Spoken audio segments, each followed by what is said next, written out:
Today I'm reacting to your WWE Bash in Berlin 2024 Hot Takes. Hot Takes is a weekly video series where I give you all a platform to be able to voice your thoughts, whether they're good thoughts or bad thoughts or everything in between about the world of professional wrestling. In today's video, we're specifically looking at your thoughts about Bash in Berlin, but I do ask for your hot takes after every episode of Raw, SmackDown, and every WWE Premium Live event. If you're looking for my personal review of Bash in Berlin, it's already up and available on this channel if you want to go watch it. And as always, don't forget to subscribe to this channel, ring the bell for notifications. If you're a wrestling fan, I am confident that you're going to fall in love with this YouTube channel because we always upload daily wrestling content. All right, folks, let's read your stupid shit. Rhea Ripley and Damian Priest winning the mixed tag match really means very little because Liv still has the title, Dominic, and the Judgment Day. This match was really just a way to set up the matches of Bad Blood and then hopefully Liv and Dom be free of the terror turds after that. I agree with you. I think that Rhea Ripley and Damian Priest winning this ultimately meant very little. However, I'm going to take this one layer deeper and tell you that had Liv Morgan and Dominic Mysterio won this, it also would have meant very little. Because the more that I analyze this, the more that I realize that regardless of who won, the storyline was still going to go in the exact same direction, which, as you said, was to set up the matches at Bad Blood or maybe even further beyond that. Sure, having Rhea Ripley pin Liv Morgan really solidifies Rhea Ripley as the next person in line to go up against Liv Morgan for that world title, but let's be honest, she was already first in line. We were already keenly aware of that regardless of what happened in this match. But it didn't matter who won, we were still going to go down the same path of a rematch between Rhea Ripley and Liv Morgan, as well as the inevitable clash between Finn Balor and Damian Priest. That was just inevitable. So ultimately what this really broke down to was just a really fun grudge match that was ultimately just an exhibition, but I still really liked it. I feel like Randy losing makes him lose credibility for when he inevitably faces John Cena, which should be for a title. I want to say this as respectfully as possible.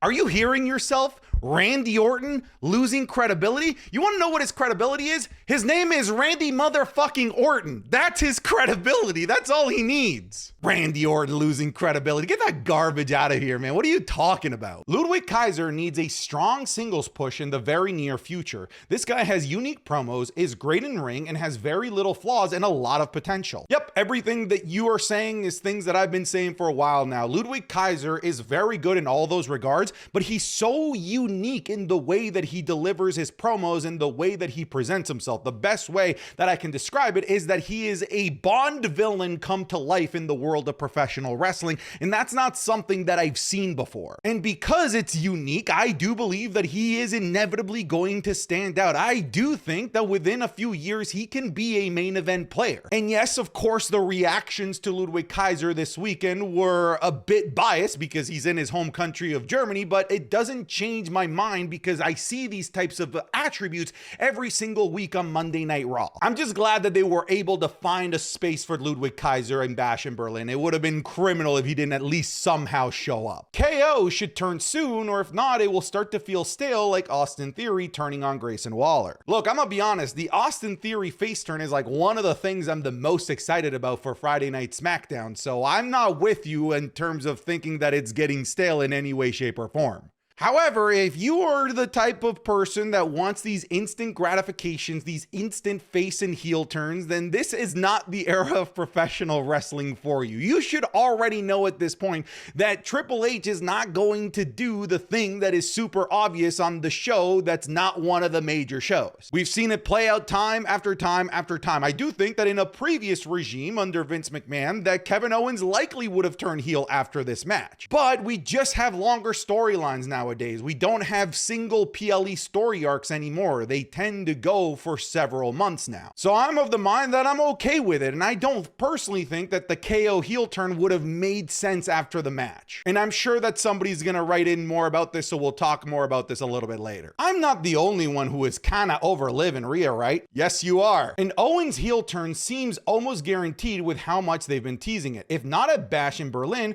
where will the turn happen? If not at Bash in Berlin, we have a couple of major pit stops coming up around the corner. We have Bad Blood, and of course we have the episode of SmackDown, the major one with the transition of SmackDown going to USA Network. I think it could happen at either one of these two places. If I'm a betting man, and you goddamn right that I am, I would say that it's going to happen on the inaugural episode of SmackDown going to the USA Network. Timing. Oh my God. Dude, the crowd is losing it. Oh! And then he power bombs him right on top of Drew. Kick from Cole. Oh, what he did against Ospreay. Rad, right? Yeah. Look at this angle, too.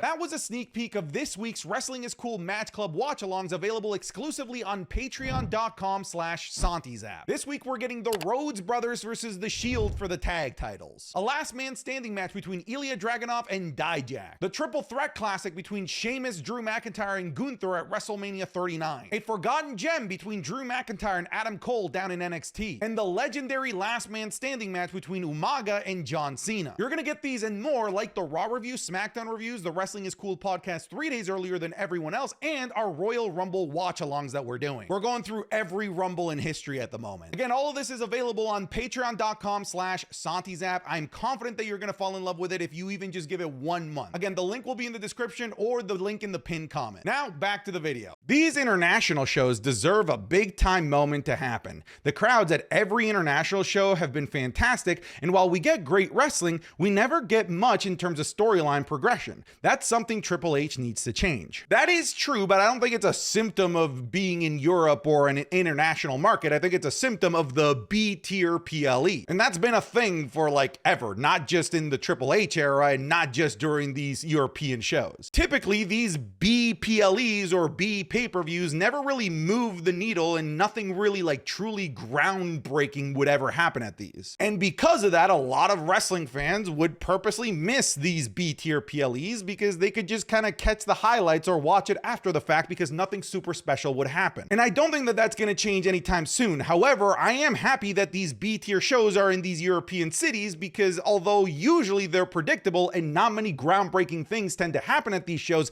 the crowds elevate these shows to make them must-watch TV and make them incredibly memorable. So sure, it's not the SummerSlams, it's not the WrestleManias, it's not the Survivor Series or the Royal Rumbles, but the European crowds are helping these shows feel special. They're making them feel like they're must watch, even if frankly sometimes they're not. Hi guys! No, I will not allow Learning Tree Chris Jericho to invade this video. I feel like this new Judgment Day has been booked weak as it shouldn't be, but I'm glad we could be getting a Prince Finn Balor back against Damian. Here's the thing, one of the things that I've realized of the last like 2.5 years is that the Judgment Day taking losses just doesn't hurt them. It might seem like it hurts them in the short term, but in the long term, it never does. We were calling for the Judgment Day to get disbanded because they've been losing so many times as early back as before Dominic Mysterio even joined this faction. They were the butt of the joke during summer 2023 where they lost every single match imaginable. After Survivor Series 2023, they went by the wayside and then just sort of became a stepping stone for every babyface in the WWE. So the Judgment Day goes through these cycles where they lose and lose and lose, but then Triple H all of a sudden gives them this awesome storyline and they're right back on top. So although they feel weak now, I wouldn't be surprised if at the snap of a finger all of a sudden they become the best damn thing on Monday Night Raw. I really wouldn't be surprised. They should have turned Owens heel right there and then. It would have been a perfect opportunity and it could have been a fantastic storyline. I don't know what you're speaking in the past term, like it could have been a fantastic storyline. It still absolutely can be a fantastic storyline. As I mentioned previously, I do think that under Vince McMahon that Kevin Owens would have turned heel during this show, after the match, whatever it might be. But the more that I think about it, the heel turn after the match wouldn't make sense because the whole story of the match was that Kevin Owens wasn't capable of going deep and going into this prize fighter heel mode to take out Cody Rhodes. So why would it make sense for him to do it after the match when he's already lost? We need this anger to continue to boil over, and I want to see a mid-match heel turn, not a post-match heel turn. And I think that that's where it's gonna go. I think that we're gonna see this mid-match Kevin Owens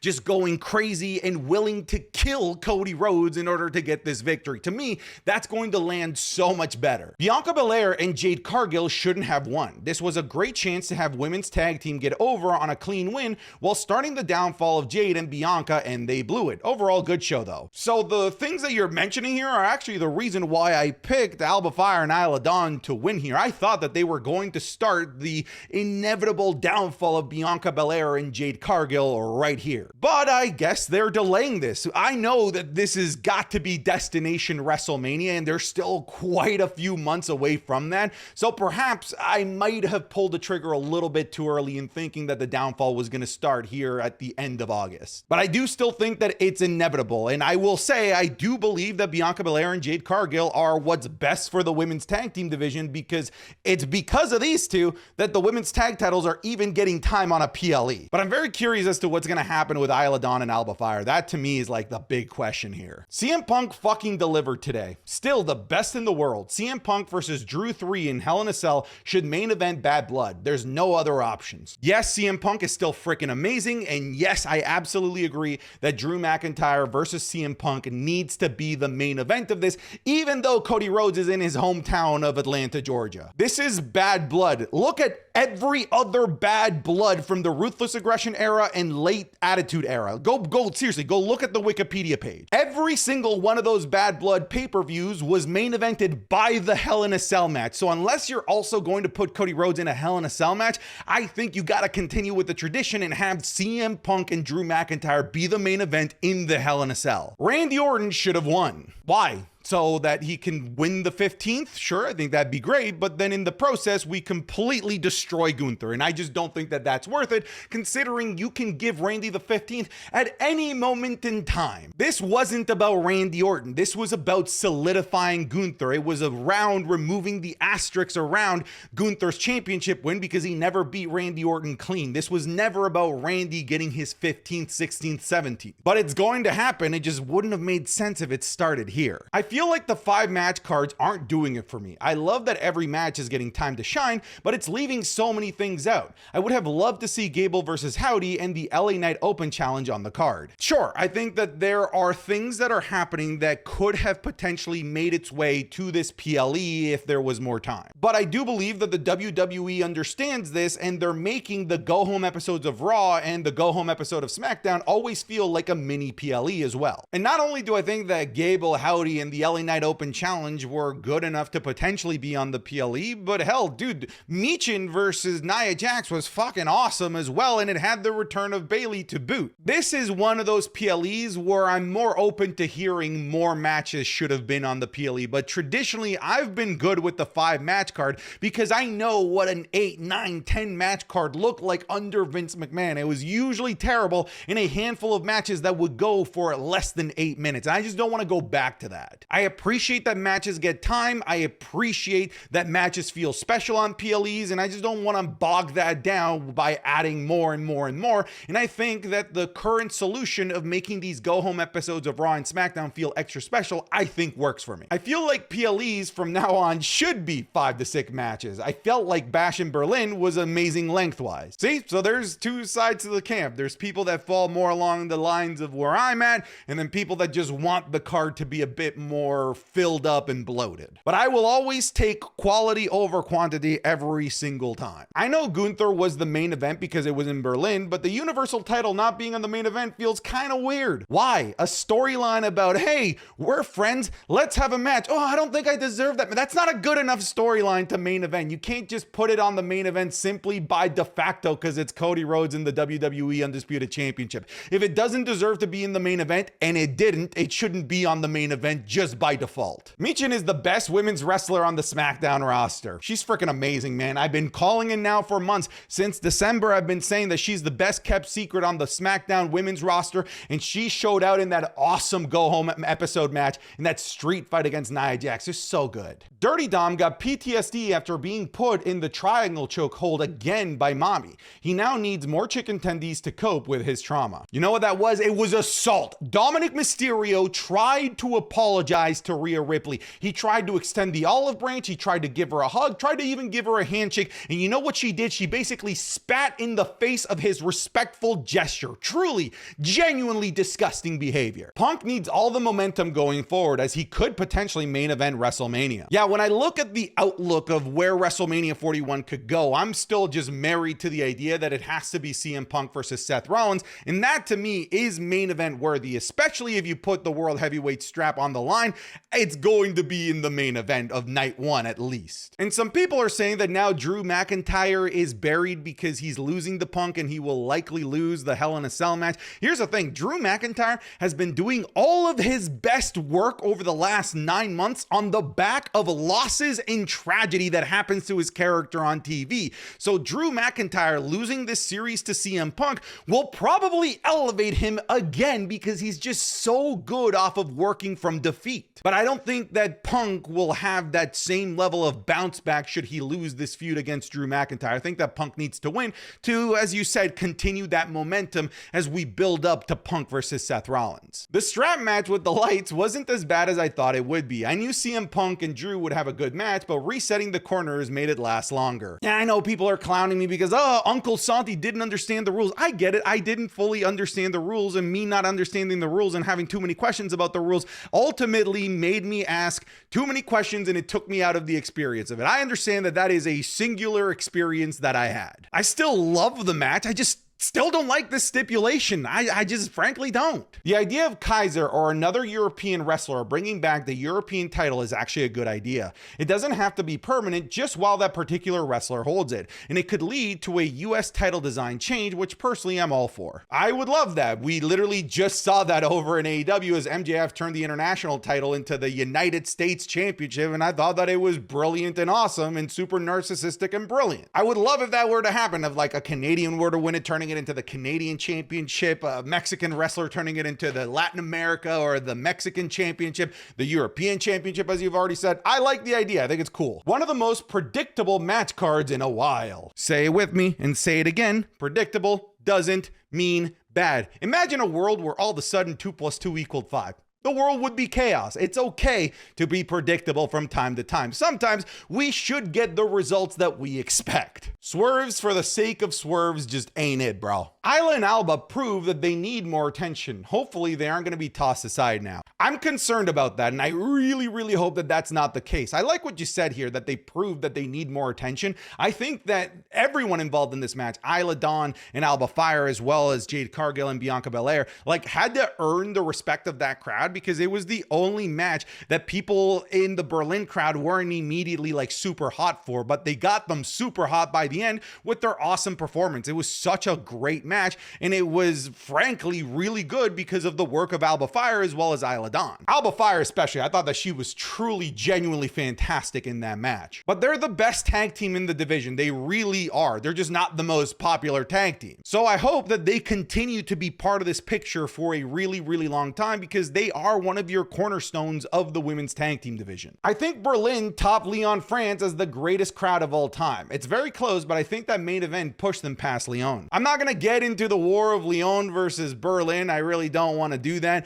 but I just want to point out how lucky we are that we're talking about the two greatest crowds in professional wrestling history in the same year within 6 months. That's kind of nutty. And that's the beauty of going to these places that rarely get these wrestling shows, because not only were they awesome crowds, but they were awesome crowds for shows that were predictable and B-tier shows that typically don't change the landscape of professional wrestling. So damn, man, just imagine if we were to do a WrestleMania over there. That'd be nuts. The sleeper hold is lame. Gunther needs a new finisher. I don't care if it, quote, fits him. It's just boring to watch, as his matches always end the same way. Brother, it's like Gunther can't win. The dude has like 7 finishers, and every single time that he focuses on one finisher, oh, I hate that he keeps winning with the Boston Crab. Oh, that powerbomb isn't very good. Oh, that splash that he does is stupid. The lariat's not good enough. Like, bro, just, this is the guy of many moves. He wins in a bunch of different ways. Just right now, he's on his sleeper hold arc, but I'm sure he's gonna change it at some point. It's just the Gunther way, all right? Just live with it. All right, folks, that's it. Thank you so much for submitting in your hot takes. I'm done. Get out of here.